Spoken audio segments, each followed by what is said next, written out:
Hello, you're listening to Hugo Talks and another lockdown news roundup. So we have the entity known as Chris Whitty has once again graced us with his presence in the media and has said he doesn't think the pandemic is over, Whitty warns, as can be seen here in the propaganda BBC article. Unlocking too quickly, he says, would lead to a substantial surge in infections, the UK's chief medical advisor says. Professor Chris Whitty told MPs that would be dangerous and risk lives among the many vulnerable people not yet protected by the jib jab. A lot of people may think this is all over. It is very easy to forget how quickly things can turn bad, he said. Are you not getting deja vu yet? Do you not feel like you're on a roundabout and you're going round and round and round and you keep hearing the same thing over and over again? Yeah, are you starting to get dizzy?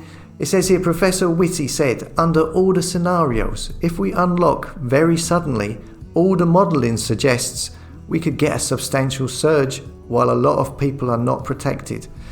The old modelling, letting computers tell us all what to do. He then says, as things are opening up, at some point we will get a surge in the virus, Whitty says. He then goes on to say a surge is inevitable and could hit late summer or autumn. An autumn surge then.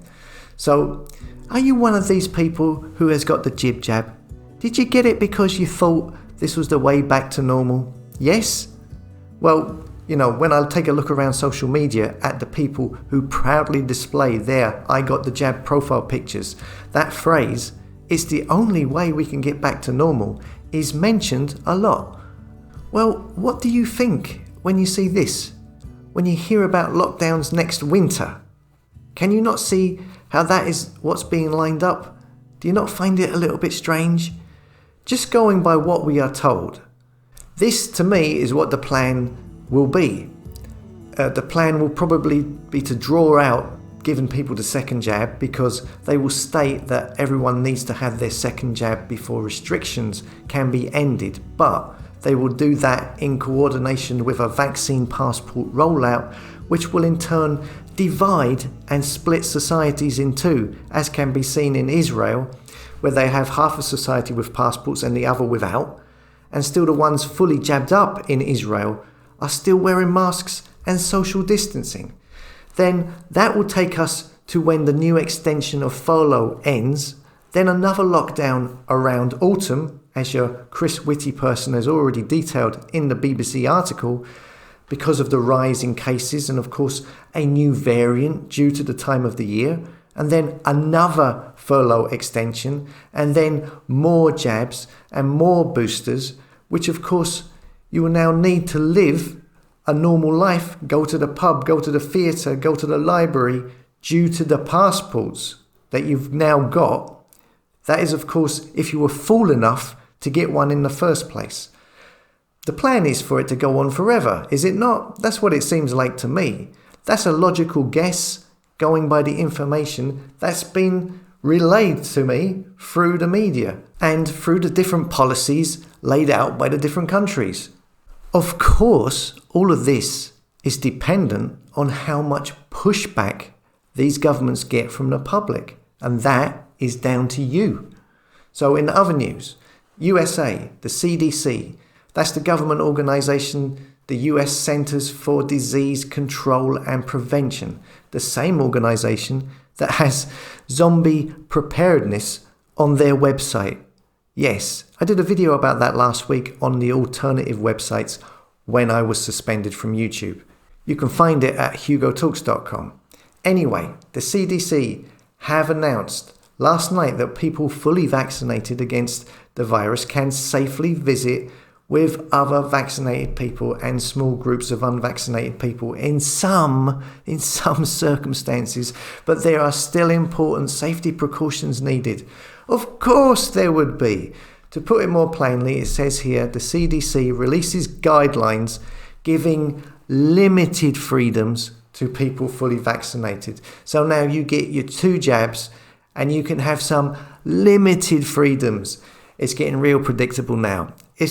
What did somebody say the other day? It's like they just keep on nudging the public, a weary, tired, fatigued public who have had enough. They don't want to go the direction they are going. So they just give them a little push this way one day, or a little push this way the next day, a little nudge here and there, all to get you to get to that final destination of the jib-jab passport. And I don't know, are people still falling for this? I mean, you've got 2 jabs. Let's just pretend you've listened to the government. You believe them. You got your first jab. You got your second. And now you can meet up with other people who have had 2 jabs. Surely, but hold on, oh no, you may be fully vaccinated, but still your freedoms are limited. And you've still got plenty of rules to follow. In Israel, where they are pushing the green passport, I don't know exactly how many of Israel have got the jab. I think it's about 40% fully jib-jabbed up. And these people, if they have got a passport, can go to theatres and pubs, etc. But they still have to wear masks. They still have to maintain social distancing, even though everyone in the building is fully jib-jabbed up. And I'm curious, do these people do they just not ask the question why? Why? What was the point of all this? Is that not something you would be querying? Or are these people, are they just too proud to admit that something just doesn't quite add up here? Are they just too proud to admit that? Is that the problem? Anyway, in other news, in Ireland, there is a similar announcement. Using that news that we just had, a similar tactic. Now, the jab rollout in Ireland has only just begun, as you can see here. Vaccinated people could see a vaccine bonus as restrictions are eased, says NEFID. People who have been vaccinated against COVID-19 could face less stringent restrictions from as early as next month. But no, less stringent restrictions means you will still face restrictions. Just in case you don't know, you should be demanding no restrictions. NEFID's looking at what a vaccine bonus might look like and plans to make recommendations to government in the coming weeks, it says here. It comes as the US issued new guidance for those who have been fully vaccinated. They are being allowed to meet other vaccinated people indoors without a mask or social distancing. Oh, thank you so much. You can go and visit other jib-jab people indoors without a mask. Wow, that sounds exciting. Is that really that motivating? I mean, it's the carrot and the stick again. Look, you're not a donkey.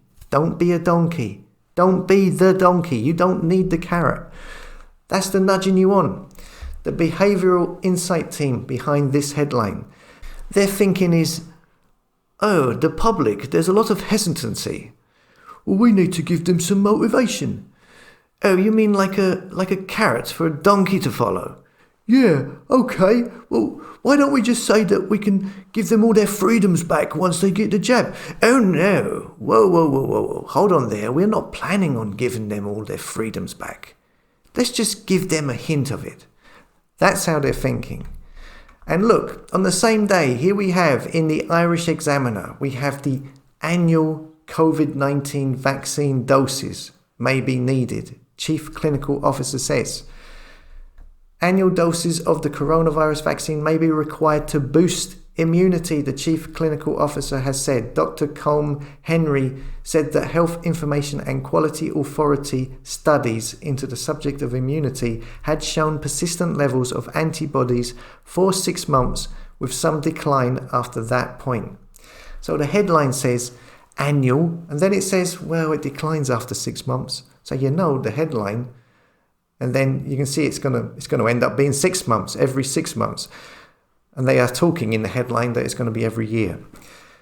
This is a long trip of jib-jabs they are planning on putting people on.